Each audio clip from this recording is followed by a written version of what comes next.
La France en finale de son Euro face au Portugal. Les Bleus ont battu l'Allemagne 2-0 hier, un beau doublé d'Antoine Griezmann. Florent Rodeau est avec moi. Florent, ça vous met en joie cette victoire. Comment la presse réagit ce matin ? Eh bien, vous l'imaginez bien, la presse était dithyrambique ce matin du côté français après cette victoire historique 2-0 face aux champions du monde allemand. Imaginez-vous, cela faisait 58 ans que les Bleus n'avaient plus battu la Mannschaft en compétition officielle. Pour nos confrères de l'équipe, tout d'abord, eh bien, c'est l'extase. Cela définit plutôt bien l'état dans lequel étaient les joueurs et les supporters français après cette victoire historique. Le quotidien marseillais La Provence remercie, lui, les Bleus pour les émotions procurées lors de cette demi-finale. Alors bien sûr, vous l'imaginez bien, un homme est à la une de tous les journaux, c'est Antoine Griezmann. Quel pied, titre Var Matin. L'attaquant des Bleus y apparaît en compagnie d'André-Pierre Gignac, le cri de la victoire pour les deux hommes. Auteur d'un doublé hier, vous l'avez dit Audrey, Griezmann est sans conteste le nouveau chouchou du public français. Pour 20 minutes, c'est grisant avec un Z, référence bien sûr au héros de la soirée côté français. Un nouveau doublé qui a rendu ivre de bonheur la France du football et la France tout court. Retour sur cette folle nuit de célébration avec Marc Pope. Des chants, des cris. Hier soir, c'est une vague bleue qui a déferlé dans les rues de Marseille. Ils ont bien joué quand même, ils ont été courageux et puis ils ont fait ça bien. Ouah, on est les meilleurs, mais ce qu'il faut dire, c'est que si ça s'était joué ailleurs qu'à Marseille, ils auraient perdu. Mais à Marseille, c'est le stade qui était là. Après 90 minutes très disputées, tous ont laissé exploser leur joie et chacun a élu son joueur préféré. Griezmann et Hugo Lloris. Donc moi je mettrais Lloris en premier et puis après Griezmann qui marque les buts. Mais bon. Umtiti, pas mal. Du Vieux-Port aux Champs-Élysées, la joie est identique. Cette année, franchement, je pense qu'elle est pour nous.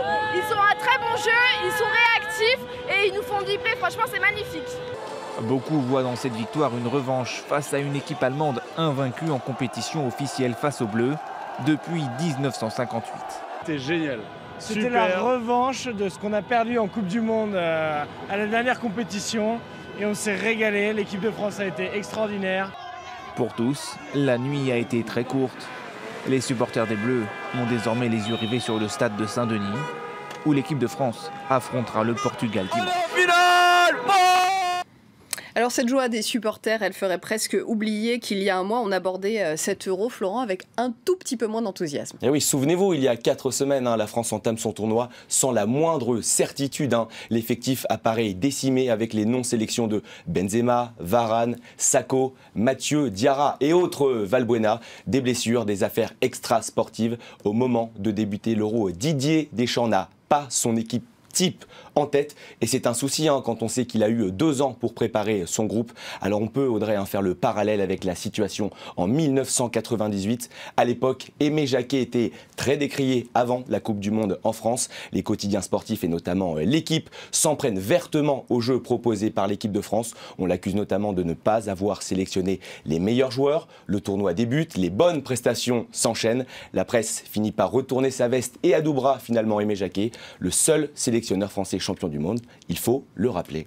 Alors pour l'instant c'est la célébration, mais il ne faudrait pas se voir déjà champion en oubliant les Portugais quand même. Et ouais, ce serait une erreur de penser que le match face au Portugal sera un match facile. Alors certes, les Portugais semblent moins forts que les Allemands et ont eu un parcours plus difficile pour arriver jusqu'en finale.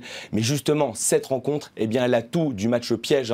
Les Portugais défendent plutôt bien, en équipe, en bloc. Et puis ils ont un joueur extraordinaire en la personne de Cristiano Ronaldo, grand artisan de la victoire en demi-finale avec un but et une passe décisive face aux Gallois en demi-finale. Le triple ballon d'or veut remporter un titre avec sa sélection. 12 ans après la finale perdue à domicile face à la Grèce, c'était en 2004. Il était tout jeune, Cristiano Ronaldo. L'équipe de France peut être confiante avec une puissance offensive impressionnante.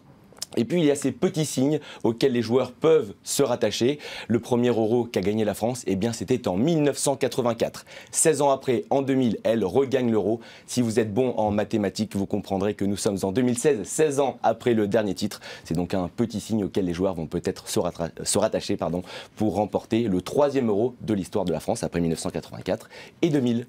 Merci beaucoup Florent pour cet éclairage.